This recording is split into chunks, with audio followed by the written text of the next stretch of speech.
Sanso, je suis pharmacien hospitalier au Centre Léon Bérard à Lyon, qui est un centre de lutte contre le cancer. Depuis le règlement européen du 26 mai 2021, les fabricants imposent sur chaque dispositif médical un code IID. C'est l'identifiant unique du dispositif médical dans un format qui est lisible par l'homme et un format lisible par la machine. Cet IID il est enregistré dans une base de données européenne appelée EDAMED et les établissements de santé doivent enregistrer ce code IID à toutes les étapes. Au niveau réglementaire, la pharmacie est tenue d'enregistrer la réception des dispositifs médicaux et le bloc est responsable de la traçabilité de pause dans le dossier patient. Le logiciel NUAC nous permet de gérer tout type de DMI, les achats, les dépôts permanents, les dépôts temporaires. On peut visualiser à tout moment la valeur du stock de DMI présent au niveau des blocs opératoires. Nous avons ainsi 430 000 € de valeur de stock de DMI pour tous les plateaux techniques confondus. On peut aussi extraire des données. Par exemple, l'année dernière, 6200 DMI ont été posés. La gestion des périmés est facilitée puisqu'on peut visualiser à tout moment le stock de DMI qui se périme le mois suivant au bloc opératoire et ainsi anticiper leur retrait. Les inventaires sont réalisés avec des douchettes qui permettent de scanner les codes barres de DMI et vérifier si le stock informatique est cohérent avec le stock réel au niveau du bloc opératoire.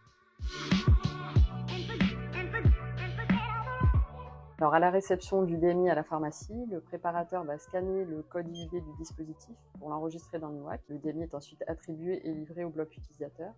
Et lors de son utilisation au bloc opératoire, l'infirmière va enregistrer le dispositif médical avec son code IID pour enregistrer la pause dans le dossier patient du centre, qui est connecté avec NUAC, ce qui va déclencher la traçabilité NUAC via le module NTTrace et la sortie de stock de ce DMI du bloc utilisateur dans le module NTStock.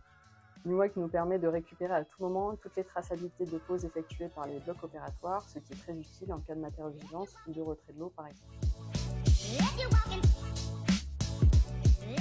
Alors plusieurs pistes sont en cours. La première concerne la commande de renouvellement automatique des DMI posés. Donc l'idée serait de supprimer l'étape de retranscription du préparateur au moment de la commande de renouvellement qui est réalisée dans le logiciel de gestion économique et financière pour pouvoir ainsi extraire les pauses de DMI de NUAC et envoyer une proposition de commande à notre logiciel GEF, ce qui permettra de faciliter la commande et de gagner du temps préparatoire.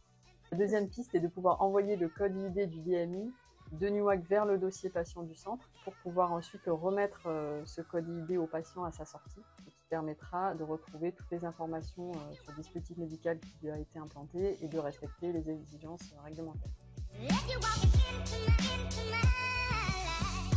NUAC comporte en fait un module qui permet de générer le fiche compte des DMI, c'est-à-dire qu'on peut extraire toutes les pauses de DMI qui ont été réalisées et le fiche compte est généré directement dans NUAC en prenant en compte que les DMI qui ont un code LPP et qui doivent être remboursés par la sécurité sociale.